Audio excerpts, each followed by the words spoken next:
الذي هدانا لهذا وما كنا لنهتدي لولا أن هدانا الله أشهد أن لا إله إلا الله وأشهد أن محمدا عبده ورسوله اللهم صل وسلم وبارك على حبيبنا وشفيعنا وزهرنا وأنت مولانا محمد صلى الله عليه وسلم وعلى آله وصحبه حق قدره ومقدار العظيم اللهم لا سهل إلا ما جعلته سهلا وأنت تجعل الحزن إذا شئت سهلا ولا حول ولا قوة إلا بالله العلي العظيم ولا حول ولا قوة إلا بالله العلي العظيم ولا حول ولا قوة إلا بالله العلي العظيم أما بعد. Alhamdulillah, syukur kepada Allah Subhanahu wa taala dengan limpah dan kurnianya, taufik dan inayahnya dapat bersama pada malam yang mulia ini. Selawat dan salam atas junjungan Nabi sallallahu alaihi wasallam, ahli keluarga, para sahabat semuanya yang saya muliakan, Tuan Pengurusi Majlis, Tuan Imam, Jawatan Kuasa Surau, asatizah, muslimin dan muslimat yang dimuliakan dan dirahmati oleh Allah Subhanahu wa taala sekalian. Jadi insya-Allah kuliah bulan 6 ni kita sambung pengajian kitab At-Tazkirah. Kitab Tazkirah Lidawil Afkari Fima Yamurru Bil Insani Minal A'mal. Satu peringatan pada menyatakan barang yang lalu ia dengan manusia daripada beberapa umur. Ini mudah-mudahan dapat kita mengambil iktibar daripada kita ini. Baik. Tak silap ingat ni muka surat 6. Muka surat 6 baris yang ke 1, 2, 3, 4, 5, 6, 7. Yang kena bawah tak ada. Ya? 8 dari bawah. 8 dari bawah. Oh, tadi ada gitu.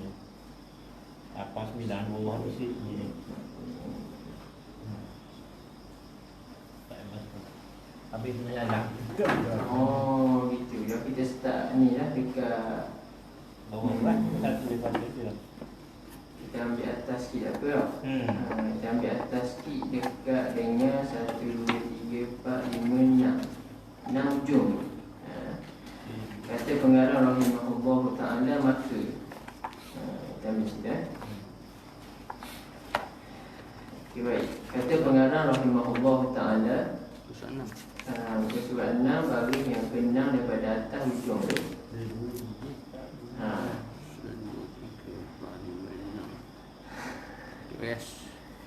Maka dari sinilah maka dari sinilah setengah daripada perkara yang disungguh buat pada ketika itu, pada ketika benda ni, setengah perkara yang dibuat ketika budak baru beranak, baru beranak, baru lahir ke bumi ni, bahawa dipangkan pada telinga budak yang diperanakkan itu yang sebelah kanan, dan iqamat sebagai iqamat sembahyang pada telinga budak yang sebelah kiri. Supaya selalu dak tu cara baca, supaya selalu budak itu mendengarkan kalimah tauhid. Benda supaya selalu, supaya segera dengar lalu tu bahasa kita ke dengar lalu, supaya selalu budak itu mendengarkan kalimah tauhid.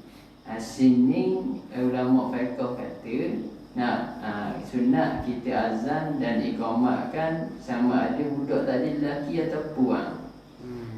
Sebab yang duduk dengar sebelum ni daripada dengar orang lah, duduk kata azan dan iqamat budak lelaki, budak puan iqamat saja.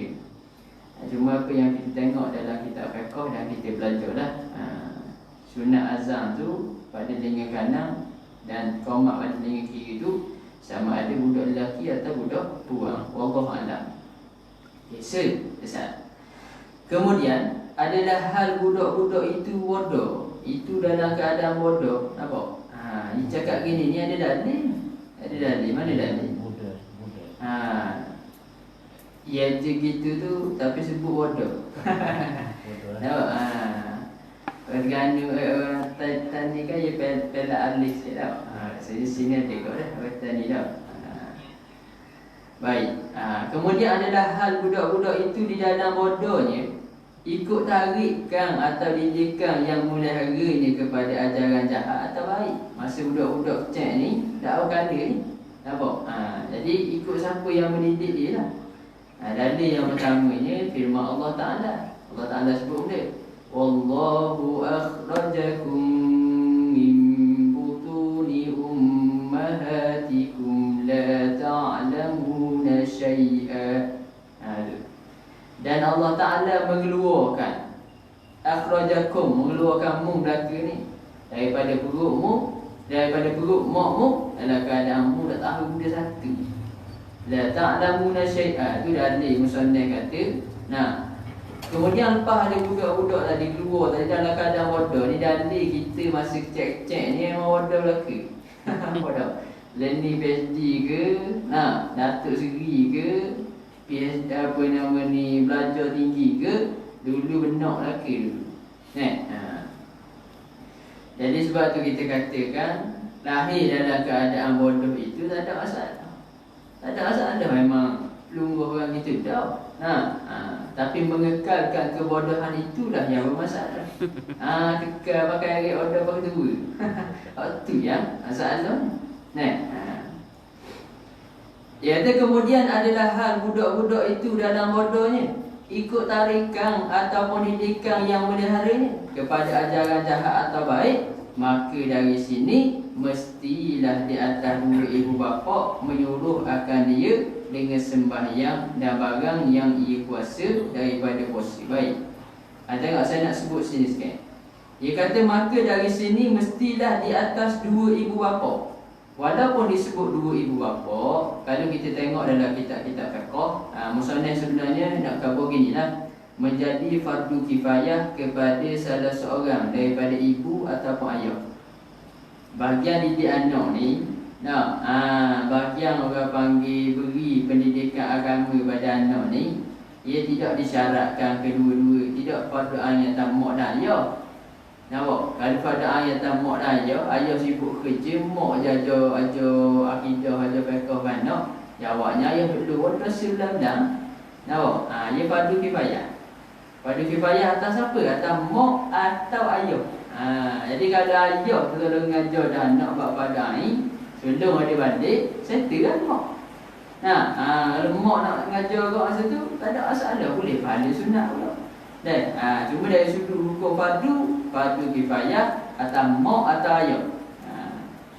Okey, kalau tadi bab belajar ataupun bab ngajar anak, ni wajib atas mak ayah ni menyuruhkan dia budak-budak ni dengan sembahyang dan barang yang ia kuasa daripada puasa. Apabila sampai umur 7 tahun, suruh sini orang panggil fardu kifayah atas mak ayah koyak belah-belah. 7 tahun. Koyak ke boy, sekarang ni bukan sembahyang puasa saja ni. Ulama sebut dalam kitab-kitab fiqh, masa budak tadi umur 7 tahun, dan ke atas tu, mak ayah kena ajar dah ilmu fardu ain yang wajib masa tu. Yang wajib semua orang tahu.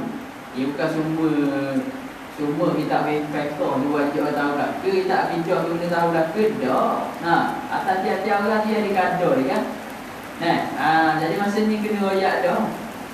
Nampak? Nama Nabi kena cerita dah masa ni. Supaya mari budak tu orang kabar ke budak tu Musa ni pergi tak jawab yang tu Fir'aun. Nampak tak? Kalau budak tu jawab ambil Fir'aun, tak salah budak dah masa tidak ada lagi. Cuma mak ayah kena ajar dia reti masa tu sudah dia balik. Apa lagi yang kena ajar masa ni? Akidah yang asah, sembahyang, cara sembahyang asah-asah apa semua sehingga keluar daripada dia tak ada sembahyang boleh jadi sah. Tu kadar hak wajib. Lagi bab benda lagi nak ajar masa ni bab Nabi. Bab Nabi kena ajar tak? Dia ada kadar bab Nabi hak wajib. Kalau kita ajar anak-anak belum ada balik. Tidak wajib kita perang badan. Nabi perang badan boleh juga. Kenapa? Tidak wajib. Tapi kalau nak cerita pun tak ada masalah. Nabi Adam ni mati pada tahun umur 950 tahun. Bagi contoh, ayat budak. Tak wajib tu. Wajib dia, wajib cerita Nabi Muhammad sallallahu alaihi wasallam nasab keturunan dia ke atas. Sebut belang-belang. Dia ingat apa? Sebut dah sama-sama. Lepas tu apa lagi? Nabi ni lahir Mekah. Itu kena cerita. Nabi ni wafat di Madinah. Itu kena cerita. Nabi ni juga ke Madinah. Itu kena sebut. Nampak? Kena sebut belang-belang. Ada pun kisah-kisah yang panjang tu, kalau nak beritahu pun bonus, tidak menjadi kewajipan pada kita ketika tersebut. Apa tu jaga tadika duk mengajar ni tu? Jaga tadika, jaga pasti ikut kan sebut pasti aja kan mengamak pula tadika. Sebut lagi lah. Tu cerita. Jadi betul dah masa tu silibus budak-budak kita yang ada di sekolah-sekolah di peringkat tahap tersebut. Bahkan masa ni ulama kata, masa umur 7 tahun ni, mak ayah menajar dah budak masuk gigi. Bersugi adalah termasuk di antara perkara yang mak ayah menajar pada budak-budak pada usia tersebut. Nampak? Walaupun bersugi dah, dia hukumnya sunat. Dalam masalah sunat yang mesti kena ajar bersugi. Yang kita orang learning ni pakai nak kahwin je mana tau. Lepas boleh anak tu pakai tinggal gitu kerja ke sekolah orang ngajar. Kena tengok juga tu kena tengok juga. Baik. Demikianlah beberapa ajaran yang lain. Tempat lain yang saya sebut dia dah. Dan dipukulkan kerana tinggalkan budak-budak ni apabila sampai umurnya 10 tahun. Baik. Sini ulama mazhab Syafi'i berselisih pendapat sikit. Dalam masalah dia, adakah wajib pukul ni pada umur genap 10 tahun ke ataupun ketika tengah berlangsung 9 tahun lagi? Maka sebahagian ulama mazhab Syafi'i kata habis genap 10 tahun nak masuk 11 tu barulah, maka ketika tu wajib dipukul. Nampak? Dan sebahagian yang lain Syekh Ramli kata tengah-tengah 9. Nampak? Tengah-tengah berjalan proses dah kena lagi 10 tu, maka ketika tu kita disuruh dah untuk pukul budak-budak tersebut apabila budak tersebut tidak melaksanakan perintah yang disuruh oleh kita, iaitu perintah Allah Ta'ala lah. Sini pun ada syarat kau nak kata budak. Sini ada kita sebut sikit masalah fiqh ni kitab ni kalau baca masalah fiqh banyak kan dah jadi pun, tapi tak apalah. Nampak? Masalah fiqh yang ulama bincang dalam masalah memukul budak. Sini saya nak sebut juga kepada guru ataupun cikgu-cikgu yang mengajar budak-budak. Syarat yang pertama nak pukul budak mestilah wali. Mesti wali pukul. Kalau tak ada wali, mesti dapat keizinan wali. Ni satu. Makna kata kalau sekolah ni, dulu kan heboh isu watang kan. Watang budak zaman sekolah. Jadi ada mak ayah nak beri keizinan watang. Betul mak ayah. Jadi cikgu tu kalau sekiranya dia nak watang budak, dia buat surat siap-siap dah. Nak masuk anak sekolah ni, kena beri keizinan watang anak masing-masing. Kalau tak ambil watang anak-anak, sila dah masuk sekolah lain. Yang peraturan gitu, mak ayah sign, tu maknanya satu keizinan umum, boleh kita watang budak tersebut apabila budak tersebut buat salah. Satu. Bahkan dalam masalah ni, kata ulama, bukan saja budak-budak nak dapat izin wali. Tok lelaki nak ratak bini. Tok lelaki nak ratak bini dia.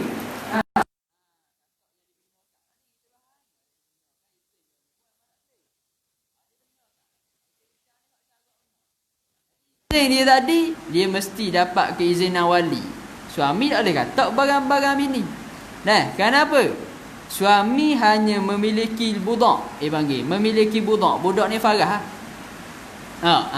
Suami yang nikah dengan bini tu hanya milik farah sahaja.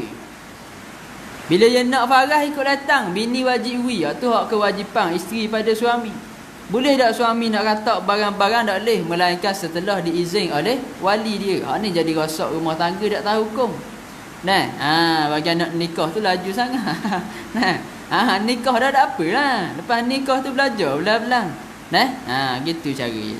Syarat dia mesti daripada wali ataupun keizinan wali. Jadi cikgu sekolah kena dapatkan keizinan wali. Mudah je buat surat awal-awal supaya persetujuan wali, mak ayah penjaga hak nak hantar sekolah ni, supaya sign kontrak anak aku boleh dirotang kalau buat masalah sekolah. Tu.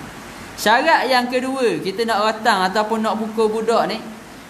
Ulama kata syaratnya adalah mesti sangkaan kuat kita budak tadi akan berubah dengan sebab rotang ataupun pukul tersebut. Kalau budak tadi memang lepas-lepas dah rotang tak dengar tegak, buah situ, ataupun langgar juga syarak, maka ketika tu kita kena cari inisiatif yang lain, cara yang lain untuk rotang budak. Kerana dengan rotang ataupun memukul budak tadi tidak mencapai tujuan yang dikehendaki. Tidak mesti didik budak dengan rotang. Banyak lagi didikan yang lain. Dua, mesti kuat sangkaan kita budak tadi berubah dengan sebab kena pukul tersebut. Syarat yang ketiga, mesti dipukul dengan alat yang memang tidak bawa mudarat pada budak tersebut. Hak ni kita muhasabah lah. Nampak? Sama-sama dulu. Tapi kalau bawa waya tu dak acul bu lagi budak tau. Waya getah. Nampak? Tu ada masalah lagi. Baik, syarat ketiga, mesti pukul dengan alat yang tidak memudaratkan. Dia yakini dia bawa mudarat. Ni ambil contoh aku ni. Tentang dia kerja apa ni, pokgak. Nampak? Pedal budak dengan contoh. Hak tu tak boleh. Tak boleh. Mesti dengan alat yang tidak membawa mudarat. Dan yang keempat, pada tempat yang tidak bawa mudarat ataupun tidak membawa kecederaan yang berterusan. Maksudnya cedera tu lama. Katak kepala budak deh. Katak budak kepala tak boleh. Katak tekak boleh kok. Tu di antara apa yang disebut oleh 4 syarat yang disebut oleh ulama. Lepas tu ada orang kata tak boleh katak lebih dari 3 kali. Ada tak dengar? Kita rotang budak tak boleh lebih 3 kali. Maka hak tu adalah pendapat yang lemah di sisi mazhab. Pendapat yang kuat boleh lebih, kecuali boleh lebih daripada 3 kali, tapi dengan syarat-syarat yang telah disebutkan tadi. Baik, selesai. Kuat juga ujang sini dah. Mana dah? Dan ditegahkan dia daripada berkah. Baik, tadi ajar dipukul. Pukul tadi dengan syarat-syarat yang telah saya sebutkan. Dan ditegahkan dia daripada berkawan-kawan dengan kawan-kawan yang jahat-jahat. Kita ni mak ayah kena kawal budak tersebut daripada kawan dengan member yang jahat. Kenapa? Kata ulama, at-tabi'atu hiyas sariqah. Tabiat seseorang ni macam pencuri. Macam orang panggil curi. Curi ni orang minta, orang ambil barang tanpa izin, tak sedar. Tu curi. Jadi tabiat ni kita duduk dengan member kita, belah-belah tak ada pun kita minta izin, aku nak tiru perangai dengan dia. Ada, tapi belah-belah dah kita tiru perangai member kita tadi. Maka sebab tu bila seseorang yang duduk dengan member dia, kebiasaannya kawan dia akan mempengaruhi dia. Laju curi macam orang curi dah. Apa dah? Belah-belah duduk kejap terikut dah perangai kawan-kawan yang lain. Nampak? Sebab tu kata ulama, kita jaga anak kita daripada kawan-kawan yang jahat-jahat. Kerana dengan buku ni maksudnya masalah. Kerana dengan masalah ini banyak benar punah orang-orang yang nampak nak jadi baik apabila berkawan dengan kawan-kawan yang jahat pada budak-budak. Budak tu nampak dia baik dah, member dengan orang jahat punah dak setara. Dan yang tua-tua sebagai yang tua dengan tidak menggunakan cermin akal yang Tuhan beri itu kepada itarkan jalan selamat sebelah hadapan pada beberapa masa dan beberapa tempat lagi yang mesti dilakukan dengan tidak wahwih. Tidak wahwih. Tidak wahwih. Baik, tengok mula naik atas mula.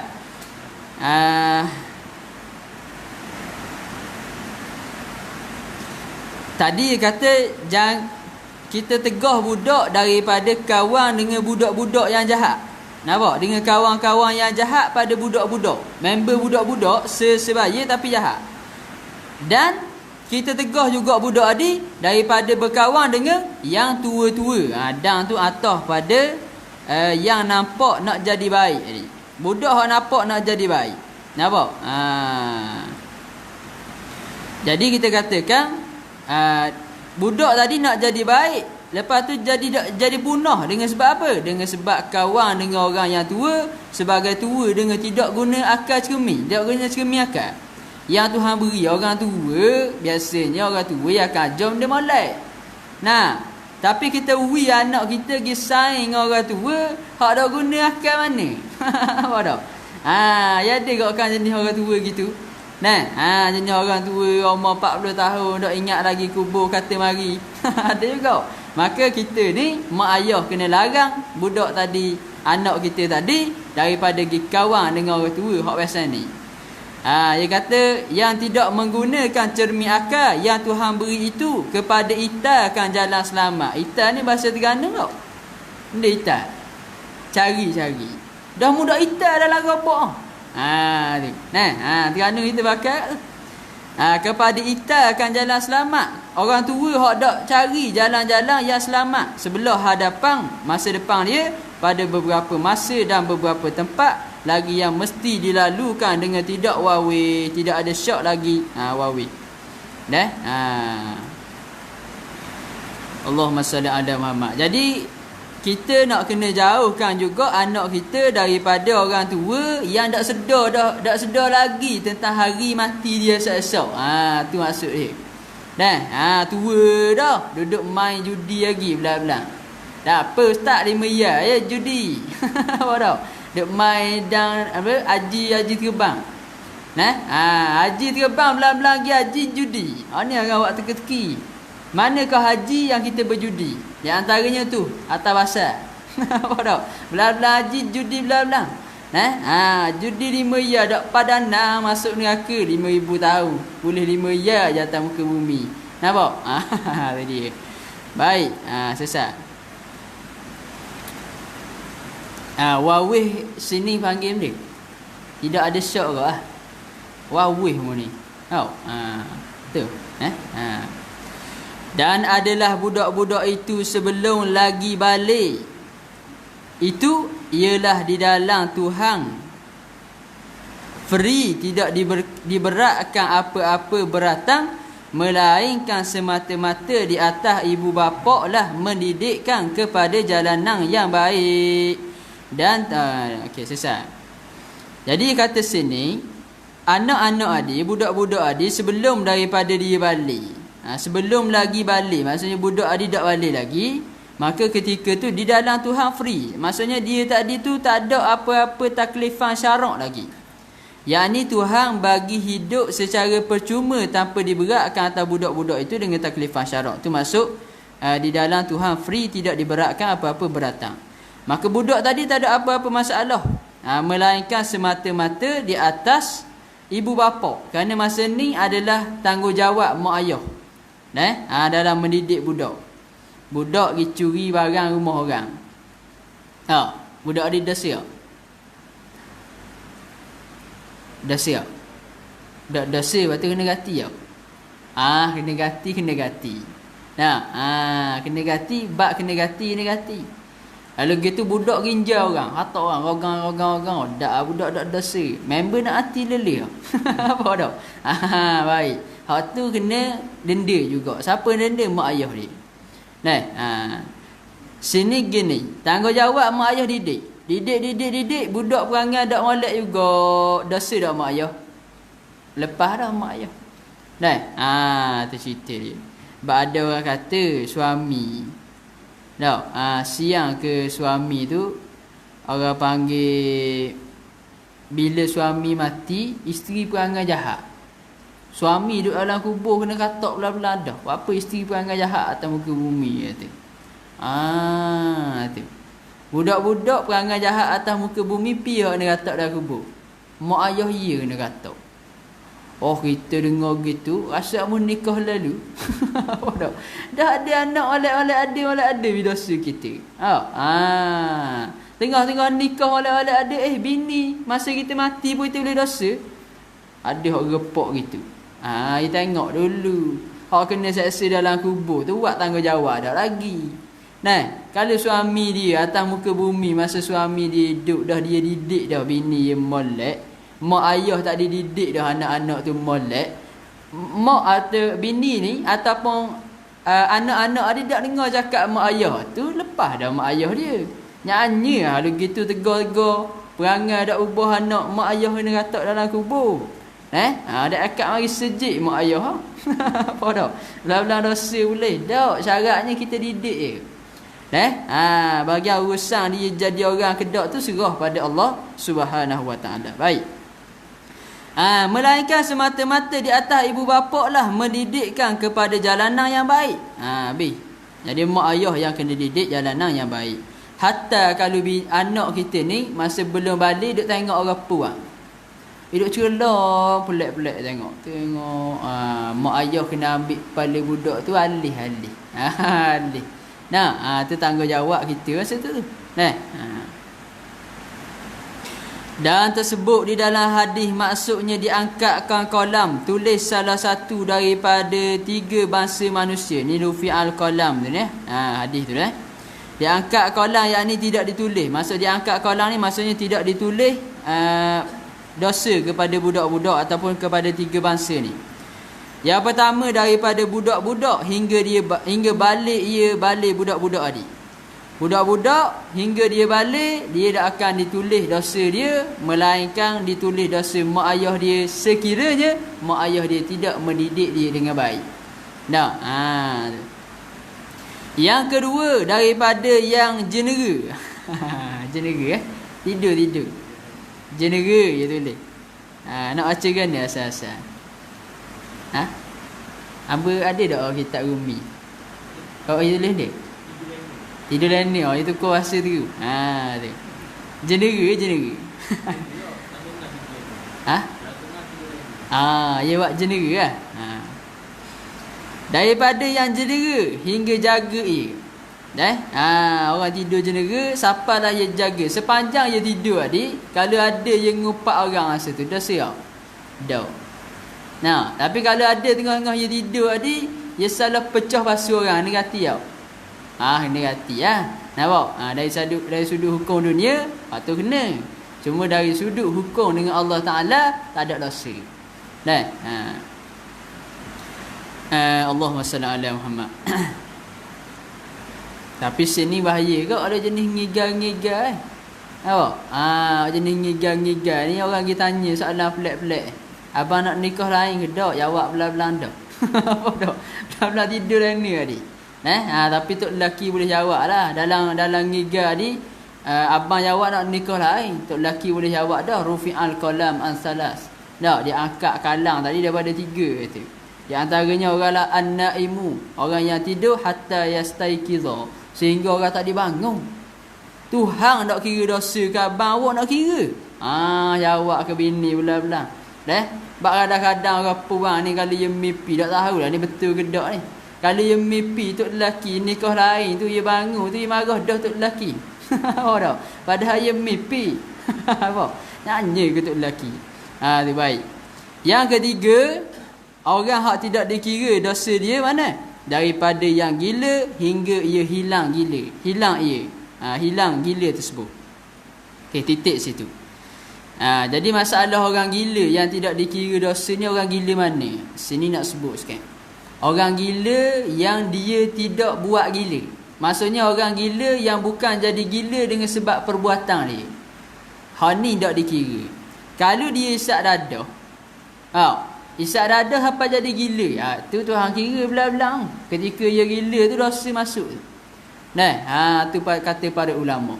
Adapun kalau sekiranya Tuhan takdirkan guana tak tahu. Lepas tu jadi gila dah. Ataupun gila keturunan. Ada tak kan? Hak tu maka ketika gila Tuhan maaf. Gilising tu kan ni. Hak tu mana kata kalau dia tadi belajar siapa tahap jadi gila, belajar benda pelik-pelik apa jadi gila. Pelik tadi benda haram syarak. Maka ketika tu dikira ketika salah ni. Tu ulama letak kaedah. Kalau dia sengaja benda ni apa? Jadi gila dengan sebab dia sengelan buat. Dia belajar ataupun dia buat satu amalan, dia buat satu perkara sampai jadi gila. Dan dia tahu dah kalau belajar, kalau buat benda ni jadi gila lama-lama. Dia pun buat juga. Maka ketika dia gila tadi, dia ambil kira. Adapun orang yang disebut sekarang ni dalam hadis ni adalah orang gila yang bukan dengan sebab dia buat. Maksudnya sebagaimana bukan dengan usaha yang kita sebutkan tadi. Dia ni takut ni. Bimbang-bimbang juga. Hari ni sihat. Esok oleh-oleh ada pakai pendek atas muka. Apa tak? Apa?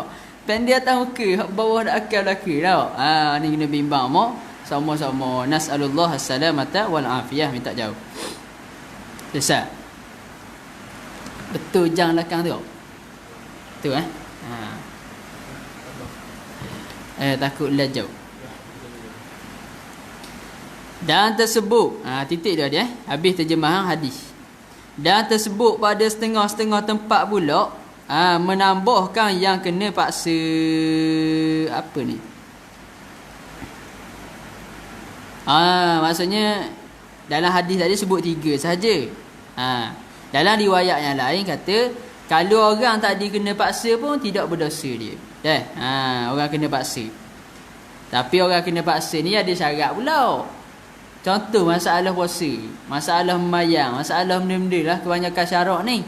Orang paksa yang diangkat ni dia ada 4 syarat lebih kurang. Orang kita dah ingat syarat ni pun tak apa, tanya Ustaz Patah gitu jelah. Baik. Syarat pertama orang kena paksa yang dimaafkan. Yang pertama sekali maksudnya dimaafkan. Contoh, dia tadi tengah-tengah dia nak membayang zuhur, orang paksa tak payah membayang zuhur. Ada situasi tak dosa kalau tak membayang zuhur waktu tu, dia membayang lepas ada tu. Tak dosa. Ada situasi. Tapi tengok dulu cukup syarat tak? Mudah syarat ni. Ada situasi kalau dia tak membayang masa tu dosa. Ataupun orang paksa dia buka puasa.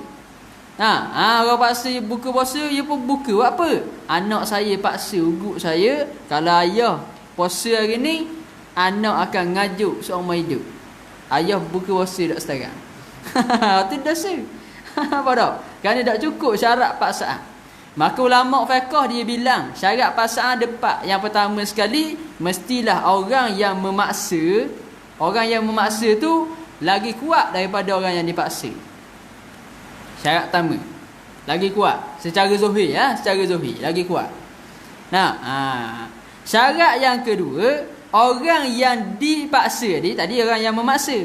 Orang yang dipaksa tadi memang lemah daripada orang yang dipaksa. Memang dia jenis dak gerak nampak kalau nampak jenis dak gerak daripada orang yang memaksa. Kalau samegi tu boleh lawan. Ni orang hak yang benda ni yang dipaksa ni, hak kena paksa tu dak gerak. Maksudnya dak gerak untuk lawan orang yang memaksa ni. Syarat yang ketiga, mesti dipaksa tadi atas benda yang bukan ikhtiari, tak ada pilihan lain. Dia buat benda yang dipaksa saja. Tu dimaafkan. Contoh kata macam makan nasi, kita beri contoh bab puasa lah mudah-mudah. Orang letak pistol atas kepala dia, orang beri pilihan. Mu makan nasi minyak, aku tembak. Tapi kalau mu makan nasi goreng, aku tak tembak. Orang hak paksa ni orang Yahudi bagi contoh. Pistol atas kepala lah. Nampak? Dia paksa aku nak makan nasi minyak. Ni boleh dengan puasa, lepas tu ada tepi je segi nasi goreng. Yahudi dia paksa makan nasi minyak. Dia pun pergi makan nasi goreng. Tu tak leh. Tu tak masuk kira dia dipaksa tu. Walaupun dipaksa makan nasi minyak. Jadi kalau ketika tu dia makan nasi minyak, dosa tak? Tak dosa. Ni maksud dia angkat pahala ketika tersebut. Syarat yang ketiga, memang tak ada jalan lain dah. Tu je yang dipaksa, tu je. Syarat yang keempat, orang yang dipaksa tadi memang tak ada cara nak minta tolong. Tak boleh lari dah. Melainkan kena hadap juga orang yang memaksa. Maka ketika ni baru masuk dalam 4 paksaan yang diangkat dosa daripada dia ketika kita meninggalkan sesuatu ketaatan. Kalau budak yang paksa, tak apa bini kata, abang jom pergi pasar. Nah, apa-apa Zuhur. Abang kata abang tak mayang pergi Zuhur ni. Sebab tahu dah kalau pergi pasar ni memang rapat, garik alik. Apa dah. Tengah-tengah jalan tak boleh berhenti pergi mayang, jenis bini contoh gitu. Abang kalau tak pergi pasar dengan saya tak masak nasi 3 hari 3 malam. Dah abang nak mayang, tak kira lah abang mayang ke tak, kena pergi ikut saya lalu. Kalau tak 3 hari 3 malam saya tak masak nasi. Wajib tak ikut mayang lu. Bukan pada wajib ikut, maksudnya memang tak wajib ikut ini. Cuma maknanya adakah kalau tak semayang masa tu dikira terpaksa? Warna mudak sembahyang ni, bini aku paksa pergi pasar. Oh, tak ramak mu. Nampak? Tengok lu yang pertama sekali bini kita siapa yang gagah. Ada kok bini orang tu gagah dia. Tu tak boleh kira kok. Tahu? Goliknya orang lelaki gagah. Dan tu situ. Satu lagi syarat saya tinggalnya, memang kuat sangkaan orang yang memaksa tadi dia akan buat apa yang dia khabar. Kalau mu nak pergi aku tembak mu. Tu main nyawa. Nampak? Kuat sangkaan. Maka ketika tu barulah termasuk dalam syarat-syarat yang disebutkan. Kalau hak paksa kita Tok Imam. Tok Imam molek-molek ada mari paksa, "Oi, aku nak mu hari ni buka puasa." Nah, kita kalau dak aku tembak. Tok Imam tu ni nembak ni pakai peluru dia. Orang nembak dah hutang pakai peluru. Peluru nabu. Tak boleh tak peluru nabu. Nah, aku tembak mu ni dak puasa. Baik, sangkaan kita masa tu Tok Imam akan tembak tak? Tak percaya kan dia Tok Imam tembak. Apa? Ketika tu dak payah pakai paksaan dia tadi tidak dikira. Kalau kita buat pun ketika tu kita wajib buat apa yang disuruh oleh Allah Ta'ala ketika tersebut. Tu di antara beberapa syarat paksa. Dengar tak? Jauh molek aku ni. Dengar ya.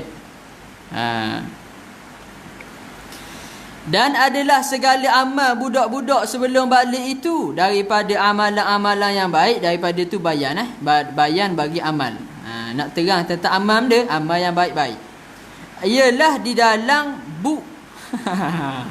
di dalam buku-buku suratan. Sini yang berdobit buk. Buk ni maksudnya buku-buku suratan. Buk situ itu dia tu. Buku lalu dah. Boleh juga buk ataupun kena pada buku-buku. Ya je gitu buku kalau kalau Jawi Malaysia kita pakah dah tahu. Buku ya je kaf tau. Aku pun dah ingat kau. Bawau kaf wa. Sini ya je bawau qaf. Qaf suti ada waw sikit. Buk. Buk. Gitu. Jadi orang tua dulu panggil buk. Buku lah. Masya Allah. Faedah baru. Orang-orang tua dulu panggil buk. Buk gitu. Buk. Lorak ya. Jadi kena pada buku-buku suratan amal-amal dua ibu bapaknya yang Islam. Jadi hak ni maksudnya kalau budak tadi dah diajar sesalah mak ayahnya. Kalau tak diajar lagi, hak itulah mak ayah dia lah yang menanggung dosa budak tersebut. Maka manakala buat molek oleh dua ibu bapanya pada mengasuhkan dia. Mengasuh tu pada mengasuhkan lah, kalau kita kat bahasa lorak kita kat. Pada mengasuhkan dia, mengasuhkan budak-budak dan menjagakan budak-budak seperti yang disuruh Allah Ta'ala, maka yang diharap daripada kurnia Allah Ta'ala tidak mensia-siakan keduanya daripada pahala amal budak itu kemudian daripada balik. Bahkan dapatlah bagi kedua bapa tadi seumpama pahala amal budak-budak yang diasuh itu. Ni kata dia. Kalau budak tadi dah diasuh oleh mak ayah dah daripada kecil, dah ajar dah benda molek-molek, amal soleh, beri tangan kanan, benda start tangan kanan. Dah nak start satu-satu amalan, baca doa, jumpa orang senyum. Budak tadi praktik siapa ke seterusnya. Siapa lepas ada balik hak tu lah dia ajar. Mak ayah ajar semayang. Nah, puasa budak tadi buat juga. Maka dia kata budak dia mak ayah tadi dapat pahala kerana ajar. Berterusanglah pahala tadi sehingga budak tadi balik katanya. Maka apabila balik budak-budak itu serta berakalnya, maka jadilah ia budak-budak ni mukallaf namanya. Mukallaf ni saya dah ingat sebut tergedak lagi syarat mukallaf sini. Sebut dah. Kita sebut rekah. Yang pertama balik, yang kedua berakal, yang ketiga sampai dakwah, yang keempatnya adalah tidak buta dan tidak pekak sebelum daripada balik. Kalau buta saja tapi tidak pekak, hak tu masih lagi mukallaf. Dan sebaliknya. Okay, selesai. Dan berhadap lah. Situ tulis dia. Hak rumi. Dan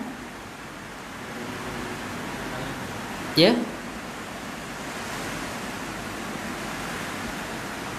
Sini dia tulis dan berhendaklah. Tapi tak ada nun.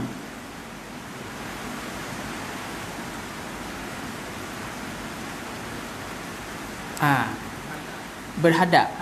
La'alla sawa. Wak tepi tu baik sikit kitab hak Jawi ni. Dan berhadap.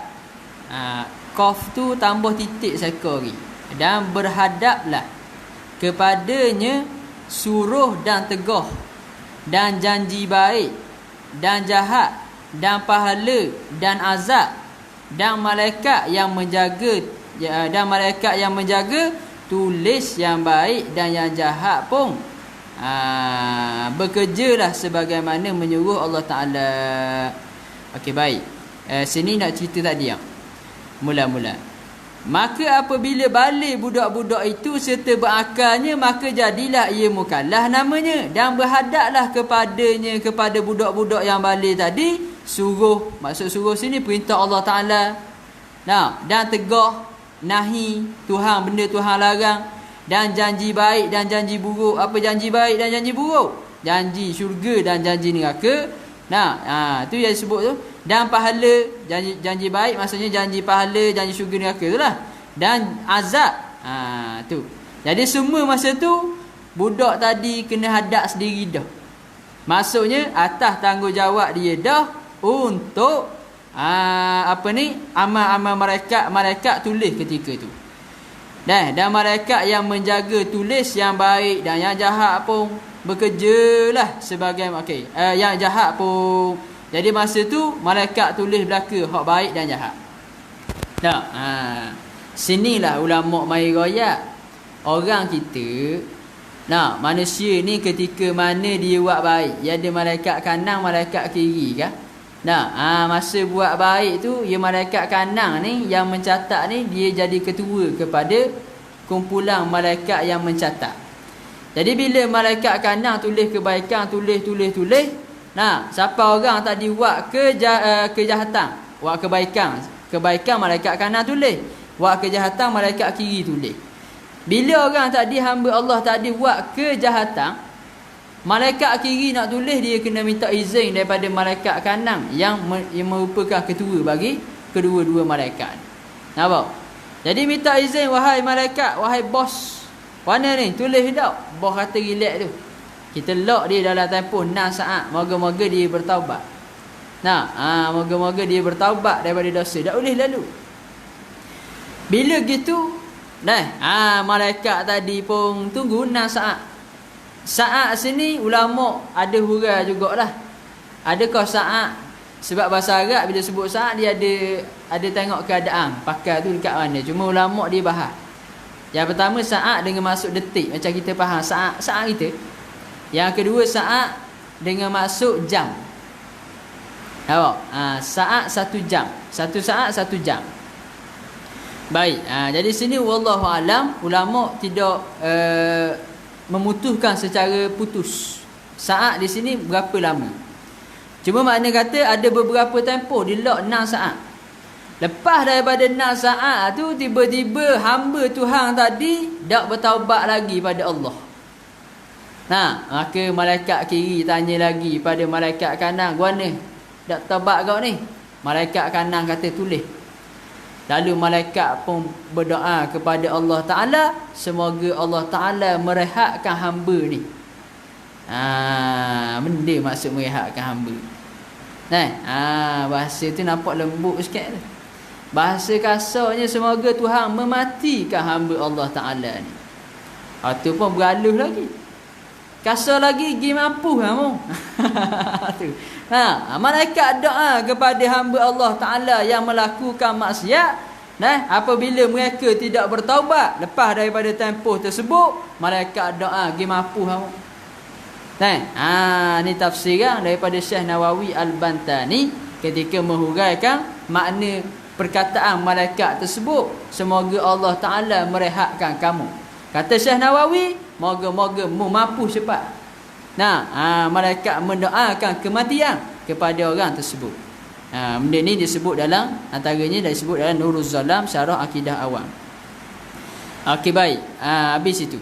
Dan yang jahat pun semua malaikat tulis.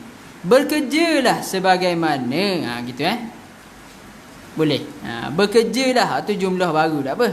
Bekerjalah sebagaimana menyuruh Allah Ta'ala, menyuruh Allah, maka ketika tu kita bekerjalah sebagaimana apa yang Allah Ta'ala suruh buat. Tu habis. Dan firman Allah Ta'ala, wa inna alaikum lahafizin kiraman katibin ya'lamuna ma taf'alun. Artinya, dan bahawasanya di atas kamu beberapa malaikat yang menjaga, yang mulia-mulia malaikat tadi, yang menulis sekalian mereka itu malaikat mengetahui mereka itu akan apa-apa barang yang sini ni sekali lagi beramal bukan waw tu ganti waw tu dengan ra. Mengetahui mereka itu akan apa-apa barang yang beramal oleh kamu. Gitu. Sikit saya tambah sebagai penutup pada malam yang mulia ini. Yang pertama sekali, sekarang ni dia bincang tentang malaikat kiraman katibin. Dia panggil lahafizin. Malaikat ni wa inna alaikum lahafizin. Tiap-tiap kamu ni hamba-hamba Allah Ta'ala, sama ada Islam atau kafir, dia ada hafiz, malaikat yang menjaga. Ulama membahagikan malaikat hafizin ia bagi dua. Yang pertama membahagi benda ni yang menjaga manusia daripada mudarat. Nampak? Malaikat yang menjaga manusia daripada mudarat. Tuan-tuan rajin tak tengok orang berlanggar total loss kereta acul bu, molek-molek ada tubik tuang. Rajin tak tuan-tuan lalu kat licin, golek-golek rebah tapi tak rebah? Ada tak? Nak tidur, duduk main semut tapi semut dah asuk dalam telinga. Mudah katanya ada kemungkinan mudarat ditimpa tapi tak ditimpa mudarat. Ni kerana apa? Kerana atas jalan sebabnya Allah Ta'ala atau malaikat hafazah yang menjaga kita daripada sebarang mudarat. Jadi malaikat hafazah ni dia akan jaga kita selama mana Allah Ta'ala perintah jaga. Kalau Tuhan kata aksiden langgar mati tu, na'udzubillahi min zalik, tu malaikat ni tak akan biatan. Tu satu malaikat hafazah. Malaikat hafazah yang kedua dipanggil ni kiraman katibin. Malaikat yang mencatat amalan kita.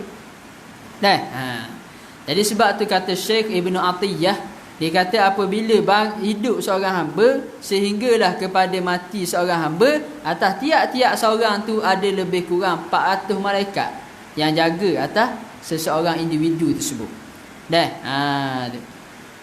Kiraman katibin, ni malaikat yang mencatat. Maka malaikat yang mencatat ni kata ulama, kita panggil dia raqib atid. Raqib atid ni kata ulama ada sebahagian kata raqib atid ni sifat, bukan nama. Sebahagian yang lain kata nama dia. Nama dia raqib dan atid. Maksudnya hafiz yang menjaga dan hadir yang ada semua di sisi kita. Itu maksud raqib dan atid. Okey, baik. Malaikat ni kata tadi menulis sekalian mereka itu. Ulama juga bincang, adakah malaikat ni tulis sebagaimana kita faham? Ada satu pen yang dibangsakan pada jenis malaikat dan ada satu kertas ataupun macam mana? Maka di sini ulama berselisih pendapat. Sebahagian ulama kata malaikat yang mencatat amalan ni dia akan ada satu buku dia. Nah, satu buku dia dan dia akan ada kolam dia. Tapi bukan kolam kita lah. Bukan macam kolam kita lah, alam malaikat wallahu alam macam mana tu. Dah. Jadi ada buku yang mencatat dan dia akan menulis secara maknanya begitu. Nah, satu pendapat. Pendapat yang kedua, apakah yang dimaksud malaikat ini mencatat? Yakni malaikat itu menghafal segala perkara-perkara baik dan buruk yang kita buat. Tu ulama berselisih pendapat. Dah ustaz, saya baru tahu malam ni. Tak apa, hak ni tak tahu pun tak dosa. Tak tahu pun tak dosa. Okey, habis. Dan firman-Nya Ta'ala, wallahu subhanahu wa ta'ala a'la wa a'lam. Satu lagi nak tambah sikit, ingatlah ingatlah. Malaikat kiraman katibin ni ataupun malaikat yang mencatat, malaikat hafazah yang menjaga daripada mudarat tadi, dia tidak akan berpisah daripada hamba selama-lamanya. Adapun malaikat mencatat ni dia akan berpisah daripada hamba dalam tiga situasi. Situasi yang pertama, ketika hamba tadi sedang qada hajat, maka malaikat yang mencatat akan menjauh daripada hamba Allah. Yang kedua, ketika hamba Allah Ta'ala tadi sedang berjima, bersetubuh, maka ketika itu malaikat kiraman katibin akan menjauh daripada hamba Allah Ta'ala tersebut. Yang ketiga, ketika hamba Allah Ta'ala tadi sedang mandi yang terdedah arak, maka malaikat kiraman katibin juga menjauh daripada hamba Allah. Dah kalau gitu sedap, boleh buat maksiat ada yang bang. Maka kata para ulama, walaupun malaikat tadi menjauh daripada hamba-hamba dia ketika 3 waktu ini, tetap malaikat tadi akan mencatat amalan hamba-hamba Allah Ta'ala tersebut. Apa caranya? Allah Ta'ala akan datangkan alamat kepada malaikat tadi. Dengan alamat tersebut, malaikat tersebut akan dapat tahu hamba Allah Ta'ala ni buat baik ke buat jahat dalam jambang tersebut. Kan kita belajar kan sunnah duduk dalam jambang. Dah kalau gitu malaikat ada duduk sama kita duduk cara sunnah, malaikat tak kira lah. Tak kira juga. Tuhan datangkan alamat kepada para malaikat untuk mencatat. Dan kata ulama, malaikat kiraman katibin ni dia akan duduk dengan manusia ketika manusia hidup tadi, dia akan mencatat amalan-amalan. Ketika manusia mati, manusia tersebut mati, malaikat tadi gimana? Soalan itu. Malaikat yang mencatat amalan kita lepas kita mati, duduk dalam kubur dah, malaikat dia duduk mana? Nampak? Maka kata para ulama, malaikat yang mencatat amalan orang-orang beriman, dia akan duduk atas kubur orang beriman. Dia akan bertasbih, bertahlil dan minta ampun kepada hamba Allah Ta'ala yang beriman. Ini sebab orang beriman ni kebaikan dia sepanjang masa. Jadi kita beralih sikit bab ni. Baik, jadi malaikat yang mencatat ni dia akan duduk atas kubur orang beriman dan dia bertahlil, berzikir, bertasbih pada Allah, dan dia akan mendoakan semoga Allah Ta'ala mengampunkan hamba Allah Ta'ala di dalam kubur tersebut. Adapun kalau sekiranya orang yang mati tadi orang kafir, maka kata ulama, malaikat tadi dia akan mendoakan laknat kepada hamba Allah Ta'ala yang mati dalam keadaan kufur tersebut. Wal'iyazubillah. Wallahu alam. Wa sallallahu ala sayyidina Muhammad wa ala alihi wa sahbihi ajma'in walhamdulillahi rabbil alamin. Dan firman-Nya, ma yalfizu min qaulin wallahu alam. Bismillahirrahmanirrahim.